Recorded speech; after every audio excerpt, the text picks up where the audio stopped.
Well, sometimes when you move forward and take action, you're going to get results that you would have never gotten had you just been a little hesitant.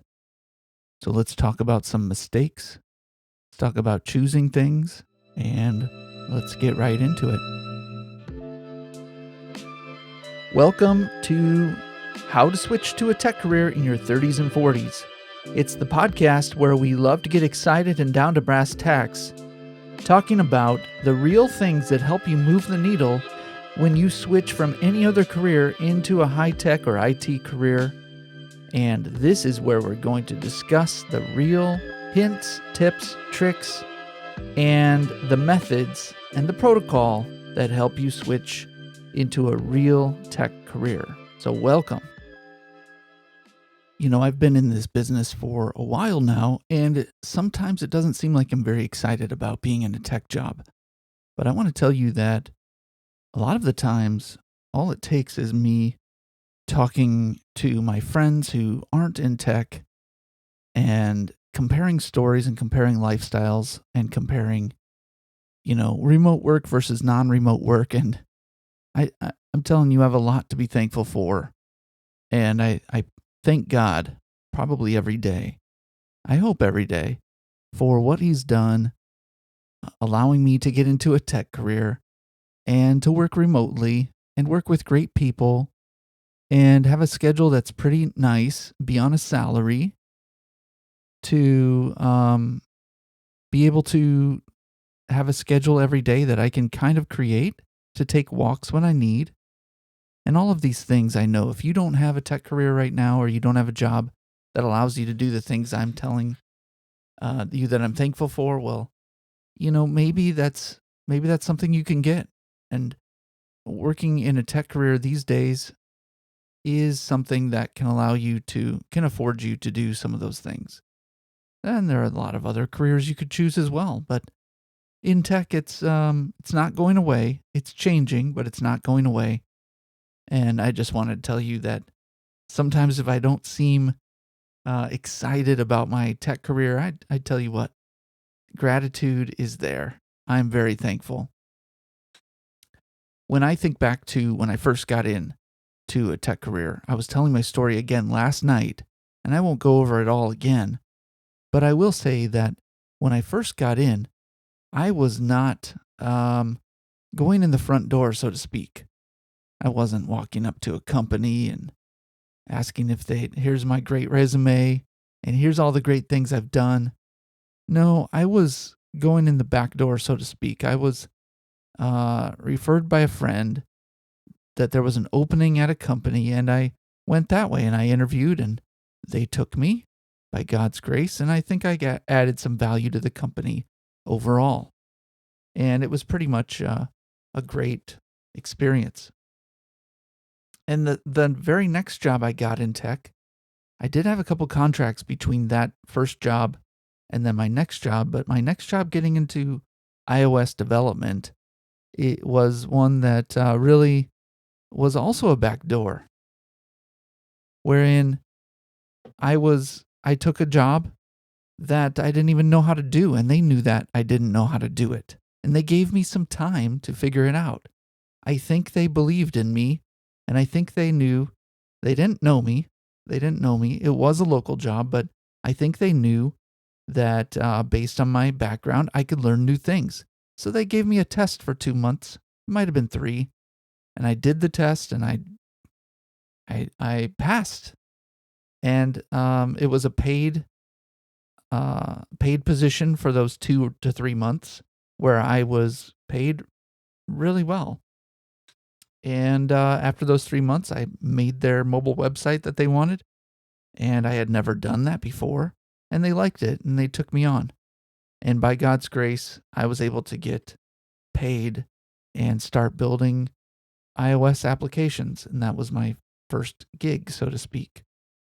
So I also heard a story, and let me share this with you, from someone that I've gotten to know in the last couple of weeks, who had the same sort of experience. She interviewed for a position, and as she was interviewing for the position, they asked about her future and the vision for her future. And she said that she wanted to eventually do XYZ job or role, which was a step up from what she was interviewing for. And you know what? They said, that's funny because we have an opening and we'd like to hire you for that position.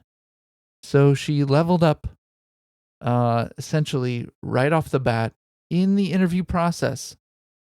So, my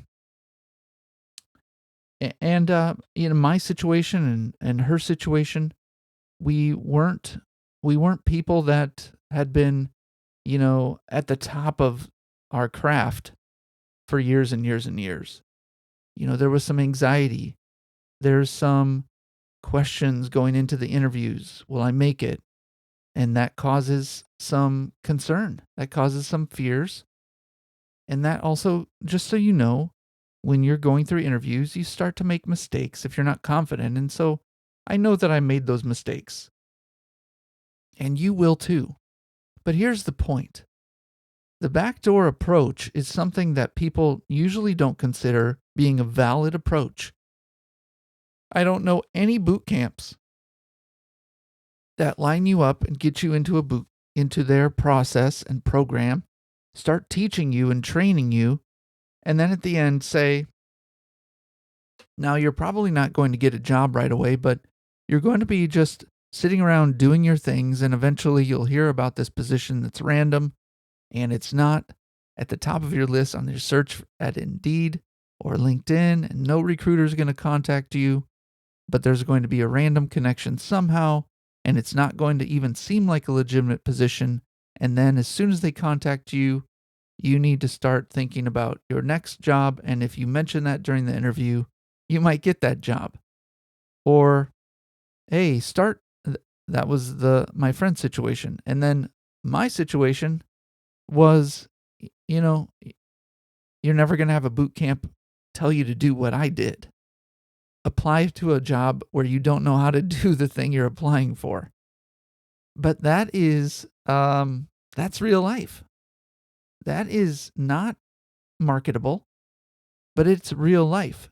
It's not something that you're going to read in a book to do, but I'm telling you right now on this podcast, as long as you're listening, I'm going to give you what real life is. And out there, where people bring value to companies and get paid to do it, there are weird situations. And I would encourage you to be open to those, and if you can, make them things that you look for. Things you could do are look for local companies. Talk to people. This sounds weird in 2024, but talk to people that you know around your town or city and start to tell them what you're doing. Now, I'm learning how to make websites, for example. I'm learning how to manage projects. Whatever it is, I'm learning cybersecurity. Oh, someone might say, oh, that's interesting. I just heard that our community bank was looking to hire a cybersecurity consultant. Okay, maybe there's not a job there. There could be a job there, but you would maybe go contact them, and maybe you'd find out what company they're going to hire, and then you could contact that company. So, or maybe you could do an assessment for them.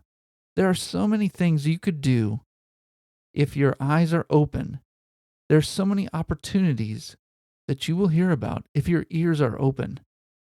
But if you're just thinking, I'm going to do this course and stay on my computer and hope and pray that something's going to land on my lap, it's possible that it's not going to happen. And I would say it's highly unlikely that you're going to be able to compete with people who just got laid off and want the highest paid positions.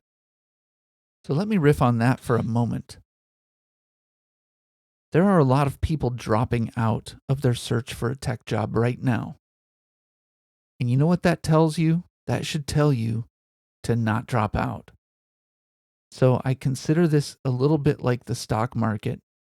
A lot of people get into stocks when they hear about the stocks being a good place to get in. And so they'll put their money in when things are high. And when things start to go bad, they take their money out. Now, I've played the stock market just a little bit. I am not an expert, and I'm not very good at it. But I do know enough to apply it to this situation, and I think it applies. It certainly applies that, here I am doing my job, and when I need a new job or I need a raise or I need a contract, I know that I can compete. I have confidence to go and compete in any sort of job market in tech. And I know that I can get interviews.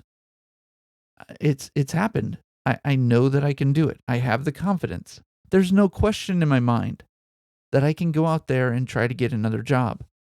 And if I can't get it, I know what to do to get it. Know which skills to look for and achieve. I know which certifications. The same goes for a savvy, trader, if we call it, like a day trader or someone. They know how to make money when the market is bad. In fact, they play off of it. And when the market starts to get bad, they're waiting for it to hit rock bottom. And then they're going to put their money in, or they do shorts or whatever they do. But that's how you make the money. And that's what I've heard. So for us here in a job market, whenever I hear that people think the market is bad and there's no way they can compete, well, the truth is this, that when things hit the news, when you start reading on forums that the job market is bad for tech and that all these huge big companies are laying off and they're cutting people, well, you just think, well, the market's saturated. All those people from Netflix or from Alphabet or from Meta that are getting cut, all of them are going to be in the job market. There's no way I can compete with them. Well, let me remind you that you're not competing with them in the first place. If you're trying to switch into a tech career, you're probably not trying to get a job from Starbucks, switch from Starbucks over into Alphabet. You're probably not going to move from Kansas to San Francisco on your first job when you switch into tech. So you're not competing with them. And believe me, people who live in San Francisco, people who live in Austin, people who live in Miami, New York City, they are not going to move to your town in Kansas, wherever you're at. They're not going to move to find a job. They're going to stay right there, and they're going to do their best to get that highly paid position again, because it's expensive to live in those places. If you're in one of those places, let's say you're in Toronto, it's not the biggest tech hub in the world, but it is a major world city. And so I would suggest that even in Toronto area, you can find positions using the backdoor approach. You can find local things. You can find companies that want to hire local and have on-site workers, and it immediately disqualifies the majority of the tech people who are being laid off in other parts of the country and in the United States. So I would encourage you to be open. What's the practical takeaway here? Be open to looking for positions that are different than what you'd expect. So look in different places. Look physically. Talk to real people in real life. Go to the coffee shop and ask around. What are people working on? Where do you work? Talk to friends. Talk to friends of friends. Be involved and be willing to do a little bit of hard work, because guess what? Most people aren't going to do that. And you're going to stand out, and you're going to get the opportunities that most people won't. Let me cap that concept, the backdoor approach, with what I've done several times when I couldn't find a position and I was laid off or company went under. Things like that happen. Well, what I had to do was apply every single day to 3 positions if I could. And if I could means if basically every day. And then I would track how many positions I applied to. And I wouldn't just do it rote. I wouldn't just hit a button for easy apply on LinkedIn. Don't do that. What I would do is go to the actual website, apply on their website. And I was looking at the time for local jobs because it's it's much more likely that you can get a local job. And so I would apply and I would apply and apply. And if I wasn't getting a response within 2 weeks, I would slightly modify my resume. And there are ways to do this. In my program, I talk about those ways and how to track it, but that's what you can do. So I encourage you to do that. All right. Well, I'd like to segue over to another sort of concept or picture, maybe just a life experience, and see how it can relate.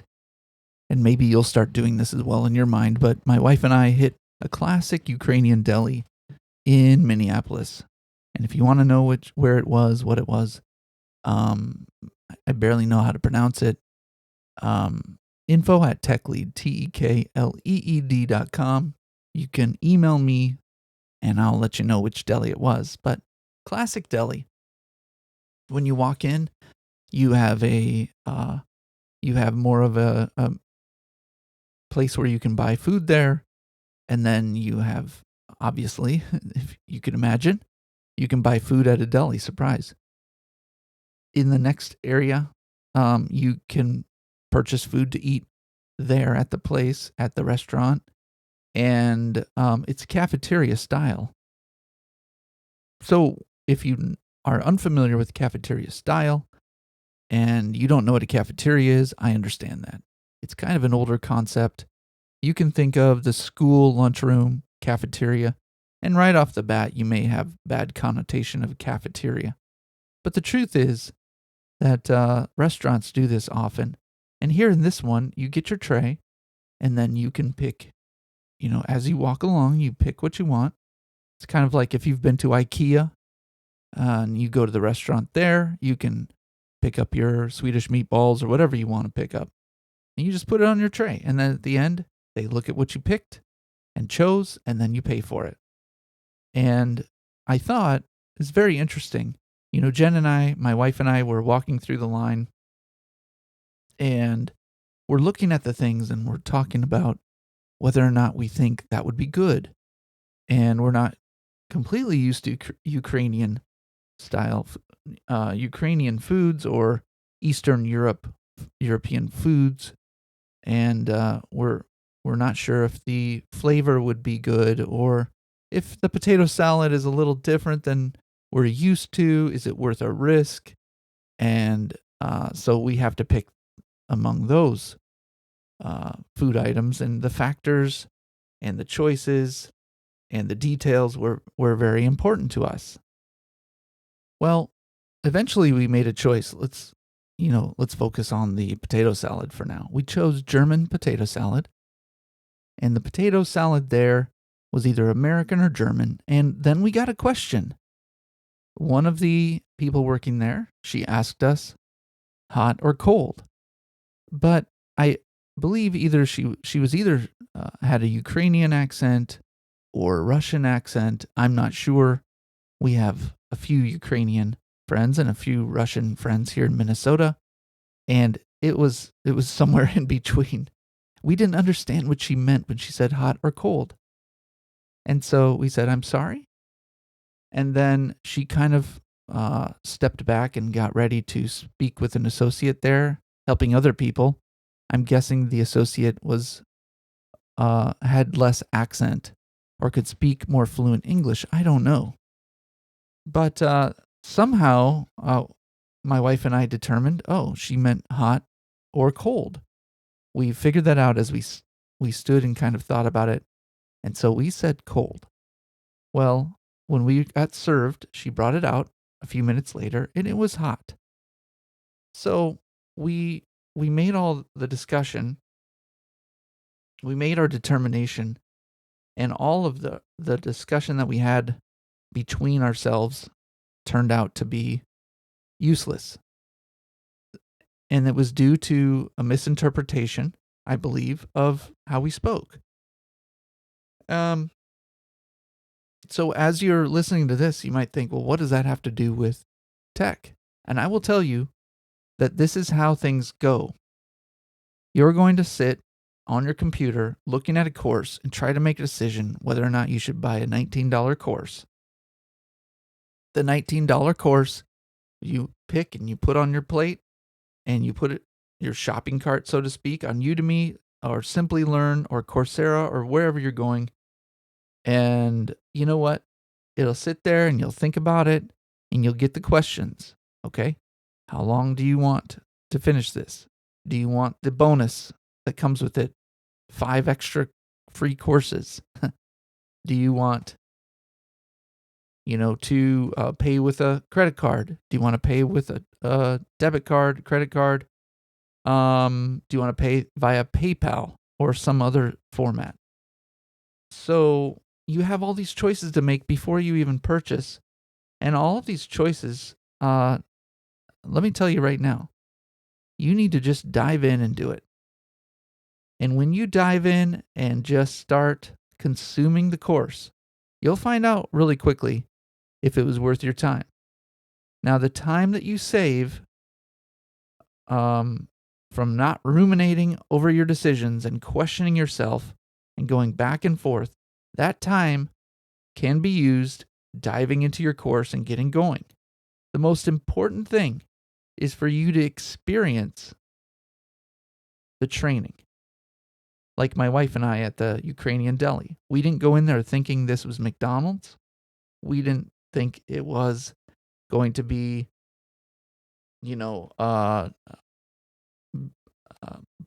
bison beef. We had bison up in Fargo, North Dakota. We didn't think it was going to be bison. We didn't think it was going to be, grandma's potato salad from Wisconsin.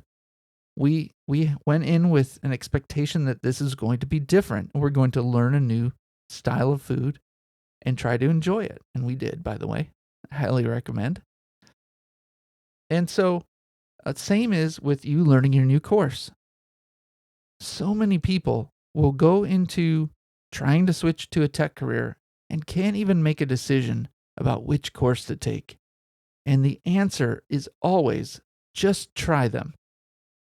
And once you try a few, you will be able to pick which you like, and you will stick with it, and you'll get it done. And I'm just telling you right now, if you can't choose which course to take, you're going to have trouble. So one of the things that I do in my strategic advisor program, Tech Career Accelerator is what it's called, is I help people get off the fence in every single phase of switching to a tech career. And I guess it's valuable to people to have someone there to say, look, you're spending too much time, or, you know what, that was a bad decision, or good job moving forward. You've been doing your daily KPIs. Now let's change your vector a little bit. So you end up 0.5 degrees more towards north where you should be going. And that's going to take you on a journey that's completely different than you were before. And let's put something different on your tray and then go check it out.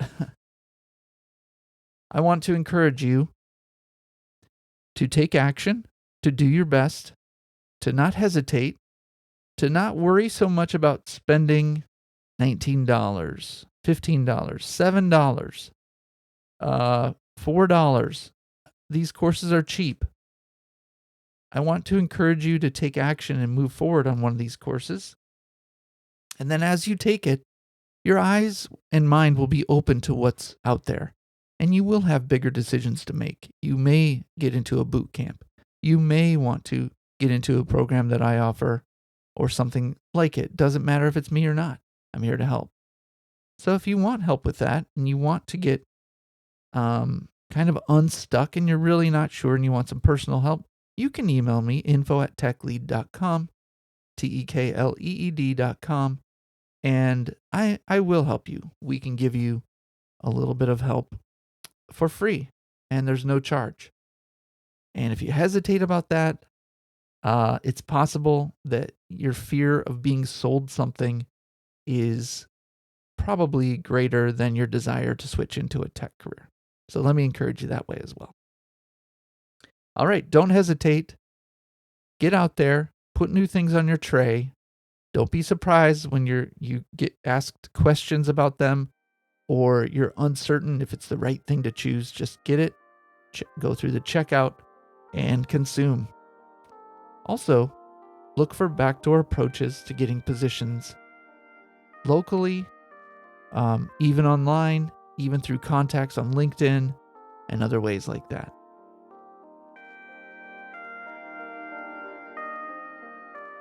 How to Switch to a Tech Career in Your 30s and 40s is the podcast that tries to help you switch into a tech career no matter what your background is, give you some support and some encouragement along the way. Now, if you're stuck and you need some help, give me an email at info@techlead.com, info@tekleed.com, all spelled wrong. And if you're looking for a Facebook group to get involved in or anything else, you can look at the show notes and we got some info down there. Until next time, my name is Brooks Haynes and I've been your host today, and I thank you for listening. From the shores of the Vermilion River in southeastern Minnesota, have a good day.